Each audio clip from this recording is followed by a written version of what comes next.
n'iront pas contre ce plan, pour plein de raisons que je vais expliciter. Ce rapport, Président, comporte des approximations, des données non actualisées, il pose des constats auxquels il n'amène pas de solution et il ne garantit pas un certain nombre de trajectoires, notamment au plan des financements.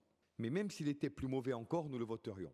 Nous le voterions parce que la Corse en a besoin, vous l'avez dit, pour des raisons de légalité, pour des raisons de conformité, mais au-delà du droit et des possibles sanctions, la Corse en a besoin parce qu'il lui faut, une fois pour toutes et après tant d'années, un cadre. Et ce rapport, il a le mérite de poser un cadre. Alors on en est encore au stade des études, mais on sort au moins d'un certain nombre de cheminements idéologiques et d'a priori pour entrer dans le champ de l'objectivité et de l'analyse technique et scientifique indépendante. Il y a eu des propos plein de bon sens, notamment sur la question du traitement thermique et par extension de l'incinération ou des CSR. Et pour avoir été avec notre groupe et demeurer opposé à l'incinération en son principe, nous devons quand même de rappeler qu'il fallait que le pragmatisme, sur ce plan au moins, et pour partie, l'emporte. Mais il y a aussi eu des visions qui confinaient à la sorcellerie. Nous, on a regardé comme tout le monde. On a vu des choses partout en Europe et dans le monde.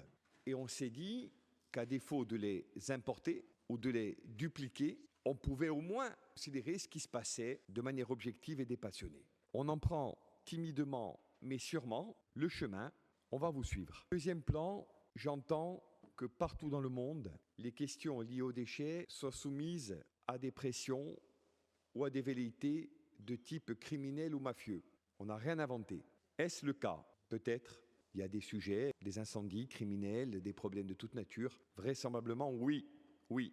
Mais je nous rends collectivement attentifs au glissement sémantique qui consisterait à amalgamer intérêt privé et intérêt mafieux. Dans un pays qui a un besoin vital, et je pèse mes mots, vital, de l'investissement, de l'implication du secteur privé, il est impliqué, pour ne pas dire davantage, de laisser prospérer ce type d'amalgame et nous disons que nous demeurons de fervents soutiens d'une maîtrise publique d'un secteur qui est stratégique et qui a en effet besoin de la collectivité avec un grand C pour trouver une trajectoire de résilience, entre guillemets, et d'efficacité. Nous, on voulait, parce qu'on en a beaucoup parlé ces derniers temps, vous livrer 5 choses. Premièrement, il y a quand même ce taux, ce degré de production qu'on ne peut pas entièrement conditionner à l'hypersaisonnalité de l'économie ou à une sociologie particulière qui ferait de nous des producteurs invétérés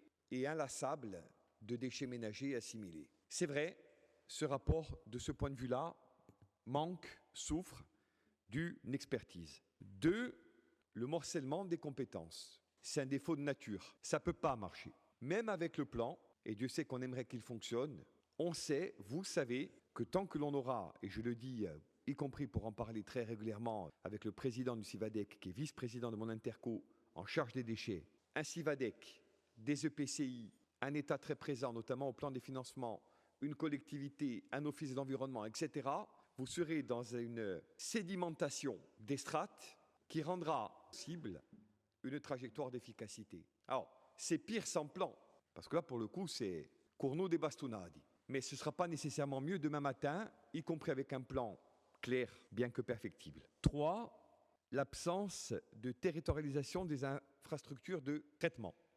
1 ou 2. Nous, on dit 2. Clair. Pas d'ambiguïté. Dites 1 ou 2.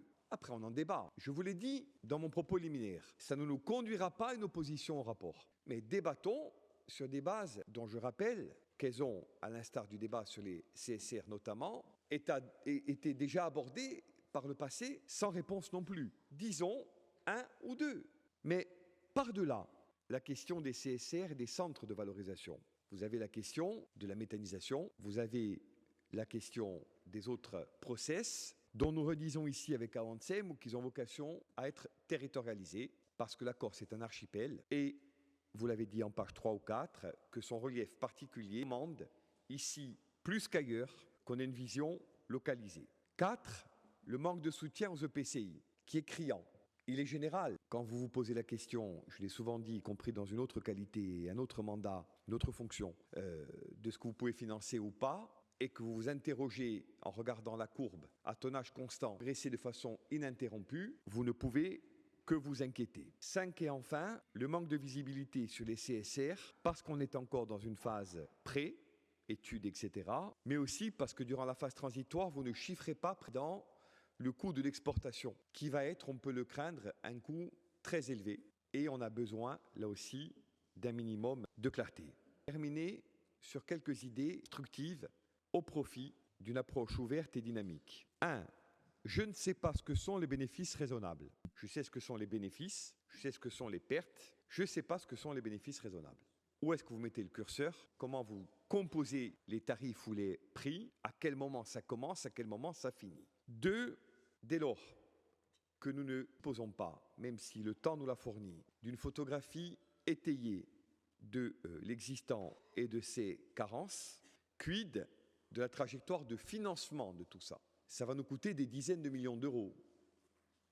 Nous ne sommes pas pour que le privé en ait, je l'ai dit plus tôt, la paternité, entre guillemets, ou l'entière responsabilité. Troisièmement et enfin, je ne sais pas ce que donneront les discussions sur l'autonomie. Ce que je sais, c'est qu'on est condamné à porter une vision sectorielle de la fiscalité et de la dynamique d'incitation fiscale à générer autour de ces sujets. Le levier de l'incitation fiscale a droit constant dans le morcellement des compétences et la déstructuration des responsabilités apparaît dans le rapport proposé et de façon générale comme n'étant pas assez clair. Donc vous l'aurez compris, c'est un rapport qui vient tardivement, mais qui vient quand même. C'est un rapport qui, de notre point de vue, aurait gagné à être précisé sur un certain nombre de plans et actualisé, mais qui n'en est pas moins posé. Il offre un cadre au moment où la Corse en avait besoin. Et en responsabilité, nous voulions vous dire que nous n'irons pas contre